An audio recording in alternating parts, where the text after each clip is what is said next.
This is the LS3 fuel injection connector.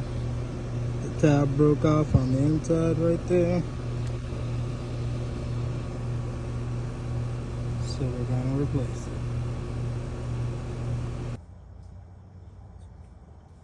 Alright, so the first thing we gotta do is take the red locking cap out the middle.